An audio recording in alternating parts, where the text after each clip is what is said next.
Naabutan ko yung asawa ko na busy dito sa kusina sa pagluluto kasi nga kakarating lang natin galing trabaho. Kaya pagdating ko dito, yan, busy siya sa pagluluto mga idol. Yo, what's up mga idol? January 9, 2026 at itong araw ay kaarawan natin mga idol. Bali birthday natin to pero pumasok pa rin tayo sa trabaho kasi nga alam ko may trabaho tayo ngayong araw kaya kahapon nag-celebrate na kami mga idol. Napakasimpleng celebration lang mga idol. Nagkaunting kasiyahan, nagluto, nag-ihaw ng pulutan at ulam. Napakasimple lang talaga mga idol. Hindi na natin kailangan magpabungga.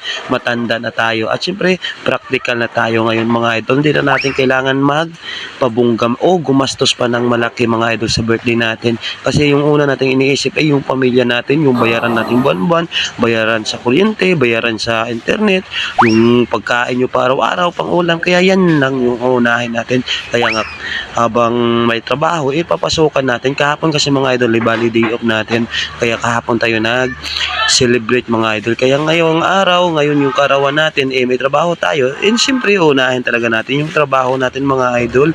Dito pa rin kami sa kabilang barangay mga idol para magtrabaho.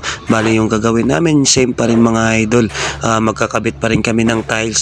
Siyempre dalawa pa rin kami ng partner ko dyan. Siya yung tile setter at ako yung alalim mga idol. Tagahalo, tagabuhat o kung ano pa yung pwedeng may tulong natin mga idol. Siyempre kumukuha pa rin tayo ng technique sa kanya para sa sunod ma-perfect na rin natin at kahit tayo na mag-isa makakaya din natin yan mga idol. Kailangan talaga natin pumasok ng trabaho mga idol kasi nga hindi lang para sa sarili ko, para na rin sa pamilya ko mga idol. Kaya sipagsipagan pa talaga natin mga idol. At syempre gusto ko talaga i-shoutout at pasalamatan sa mga nag-comment o nag-post sa timeline natin, nag-messenger sa atin at nag-greet ng happy birthday. Thank you talaga sa inyo mga idol. Sobrang saya talaga natin ngayong karawan natin dahil sa mga greetings yung mga idol, ginaganahan talaga tayo kahit busy pa tayo ngayong araw mga idol.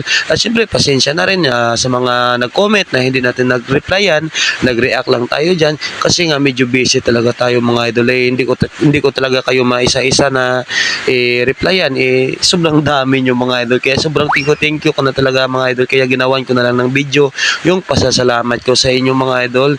Sa ulit sa mga followers natin dyan, thank you talaga sa patuloy yung suporta. At syempre sa mga nagbe-birthday ngayong 2026 ngayong January o sa susunod pang buwan, advance and happy birthday talaga sa inyo mga idol.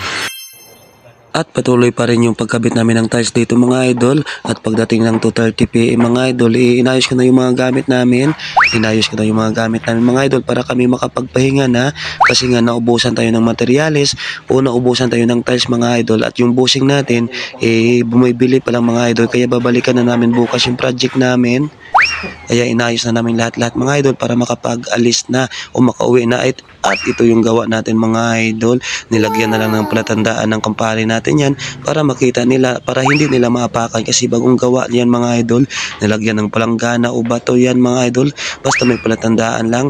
At pag uwi ko ng bahay mga idol, ayan, busy si Mrs.